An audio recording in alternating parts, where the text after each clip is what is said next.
Congressman Nick Langworthy visited the Southern Tier today, hosting a roundtable to talk about the fentanyl crisis and the federal HALT Fentanyl Act. And our very own Lindsay Madison was at the event, and she joins us in the studio to talk about some of the concerns that officials in Steuben County brought up today. Lindsay? Nick and Renata, the HALT Fentanyl Act was passed by the House of Representatives in May and is awaiting approval from the Senate. If it's signed into law, it would permanently classify fentanyl-related substances as Schedule I drugs. It could also equip law enforcement with the tools to safely remove the drugs from the community. There were too many families that got together a few days ago at Christmas that had empty seats at that table. And this is preventable. And if we work together, we can tackle this. U.S. Representative for New York's 23rd District, Nick Langworthy, hosted a roundtable on Thursday morning at Corning Community College.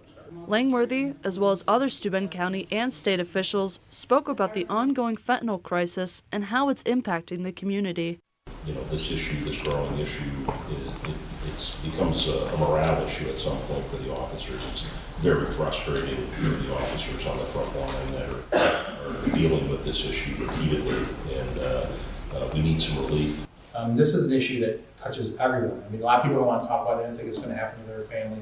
Well, it can and it is, and that's why we need to be vigilant on every aspect of it. Congressman Langworthy says New York State's bail reform is also hurting the community. He says it allows criminals like drug dealers up to a certain point to keep doing what they're doing. This fentanyl is so deadly that you may not get a do-over. We're not talking about low-level marijuana charges from times gone by. We're talking about, enough to fit in Abe Lincoln's ear on a penny is enough to kill a person. Steuben County Sheriff Jim Allard hopes if the HALT Fentanyl Act is passed, it would slow the trafficking of fentanyl. Sheriff Allard says to decrease the number of fentanyl deaths, it has to be a collaborative effort. And a coordinated enforcement teamwork approach where the federal government works with the state and local governments in order to have an all-hands-on-deck approach to what's coming across our borders and what's coming into our counties and our cities and towns and villages has to happen. I think it's imperative.